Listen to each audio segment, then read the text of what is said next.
The Young and the Restless spoilers. There are storms in Genoa City that explode outward, tearing through families and alliances with visible force. And then there are storms that turn inward, silent and suffocating, where the battlefield is not the world around a person, but the fragile, fractured space inside their own mind. And what Mariah Copeland is enduring now belongs to that second, far more unsettling category, because this is not a story about escape or survival in the traditional sense. It is about reckoning, about what happens when a person is forced to confront not just what they have done, but who they fear they have become. And there is something profoundly haunting about watching someone stand at that crossroads, knowing that the greatest danger they face is not punishment from the outside world, but the judgment they cannot silence within themselves. Mariah's relief at avoiding prison is not relief in the way most people would understand it, because it is tangled with guilt so intense that it almost feels like a form of punishment in itself. And this contradiction defines her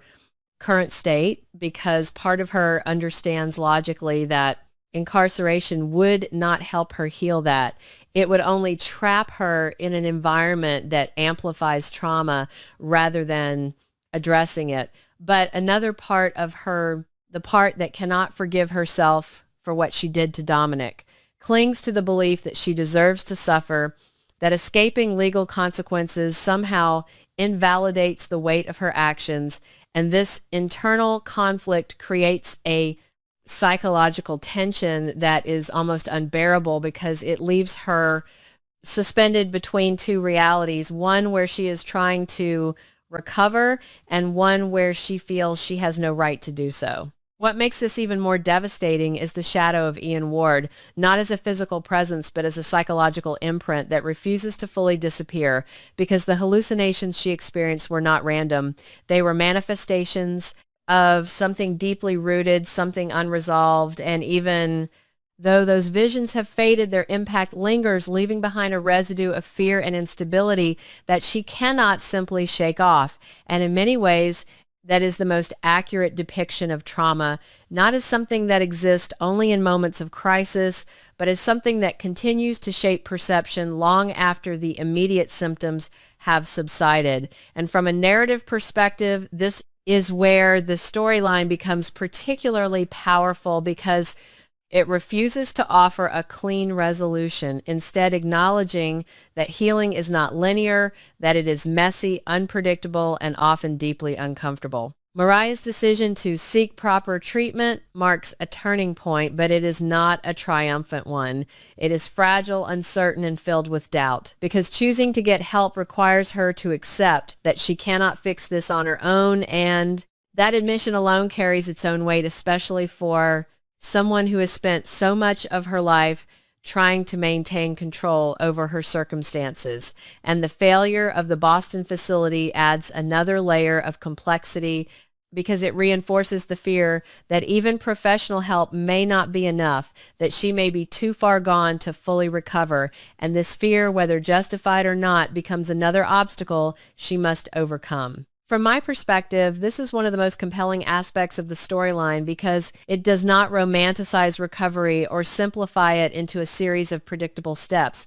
Instead, it presents it as something deeply personal and often isolating, something that requires not just external support, but an internal willingness to confront truths that are painful and difficult. And Mariah's struggle to reach that point feels both authentic and deeply human, because it reflects the reality that change is not just about wanting to be better, but about believing that you deserve to be better. And that is a belief she is still struggling to accept. The people around her become both a source of support and a mirror reflecting her own self-doubt, because while they may be willing to forgive her, to stand by her, to help her rebuild their, compassion does not immediately translate into self-forgiveness. And this creates a disconnect that adds to her isolation, because it forces her to question whether their support is based on love or denial, whether they truly understand what she has done or are simply choosing to overlook it.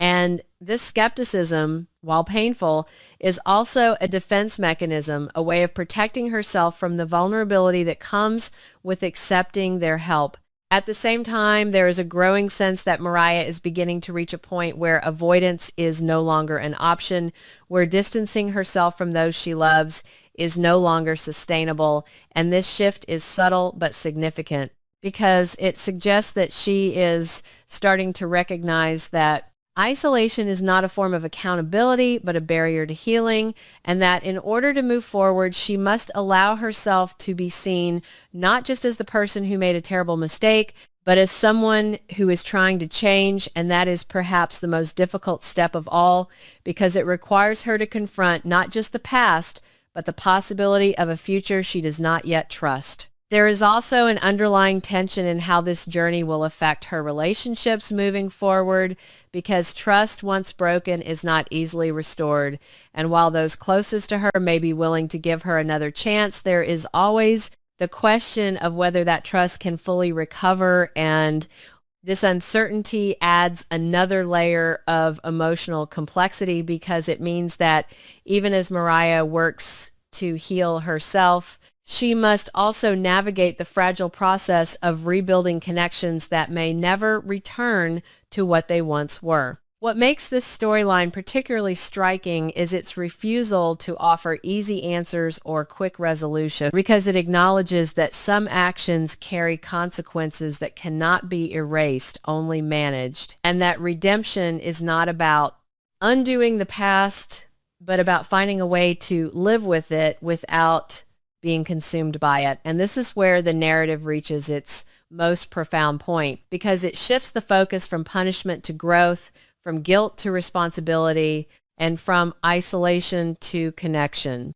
And while that journey is far from complete, there is a sense that Mariah is finally beginning to move in the right direction. And perhaps that is what makes this story so compelling, the quiet hope that exists beneath all the pain, the possibility that even in the aftermath of something as devastating as what Mariah has done, there is still a path forward, not an easy one, not a guaranteed one, but a real one. And as she takes those first uncertain steps toward healing, the question is no longer whether she deserves to be punished, but whether she can learn to forgive herself enough to become someone she no longer fears. There are moments in Genoa City when redemption and resentment collide so violently that no one walks away unchanged. And what is unfolding around Mariah Copeland and Abby Winters feels like one of those defining emotional crossroads, the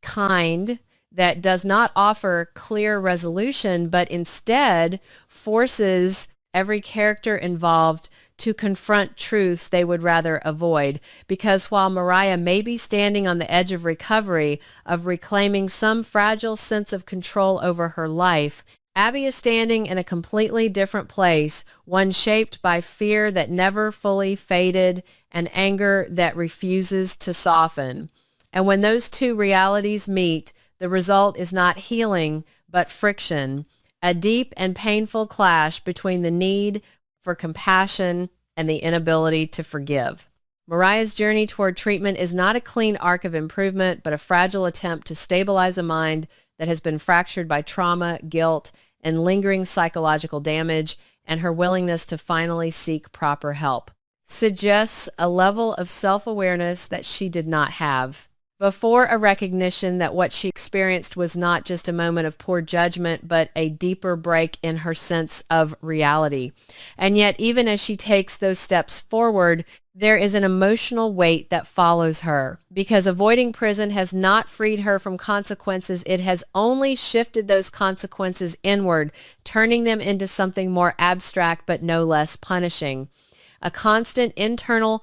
voice that questions whether she deserves the chance to heal at all. Part of Mariah still believes that punishment is necessary, that suffering is the only way to balance what she has done, and this belief creates a dangerous tension within her because it undermines the very process of recovery she is trying to embrace. And from a narrative standpoint, this internal conflict is what makes her storyline so compelling because it moves beyond simple accountability into something more complex. A psychological struggle where the line between justice and self-destruction becomes increasingly blurred, and I find this particularly effective because it avoids the easy resolution of external punishment, instead forcing Mariah to confront something much more difficult, the need to forgive herself, which may ultimately be the hardest challenge she faces. Abby, however, is not in a place where forgiveness feels possible, and her reaction is not rooted in cruelty, but in trauma, in the memory of losing her child even temporarily, in the terror of not knowing where Dominic was or whether he would be safe, and those experiences do not simply fade with time. They imprint themselves in ways that shape every future interaction. And this is where the emotional tension between Abby and Mariah becomes almost unbearable, because while Mariah is trying to move forward, Abby is still emotionally anchored in the moment of loss, unable to fully separate who Mariah is now from what she did then. Abby's insistence that Mariah keep her distance from Dominic is not just a boundary, it is a protective instinct, a way of asserting control in a situation where she once had none. And while it may seem harsh from Mariah's perspective, it is also deeply understandable because trust once broken in such a profound way cannot be easily rebuilt, especially when it involves a child. And this is where the story refuses to simplify its characters into clear roles of victim and offender,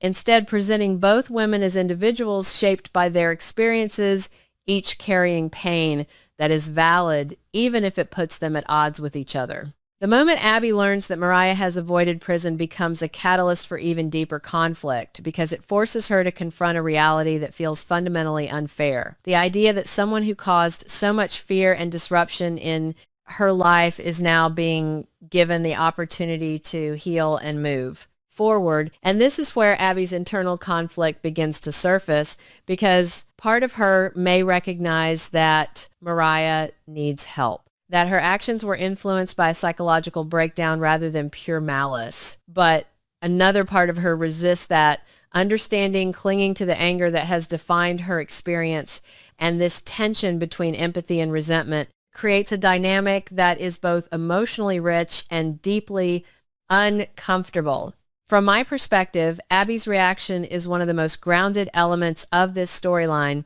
because it reflects a truth that is often overlooked in narratives about recovery, that forgiveness is not guaranteed, and that those who have been hurt are not obligated to move on simply because the person who hurt them is trying to change. And while it is important to acknowledge Mariah's efforts, it is equally important to respect Abby's right to feel what she feels. And this balance is what gives the story its emotional depth because it refuses to prioritize one perspective over the other. As the tension between them continues to build, there is a growing sense that their paths are on a collision course, that despite their individual journeys, they will be forced to confront each other in a way that cannot be avoided, and that confrontation will not be about resolution, but about expression, about finally giving voice to the anger, the guilt, the fear, and the pain that have been simmering beneath the surface. And the outcome of that moment is uncertain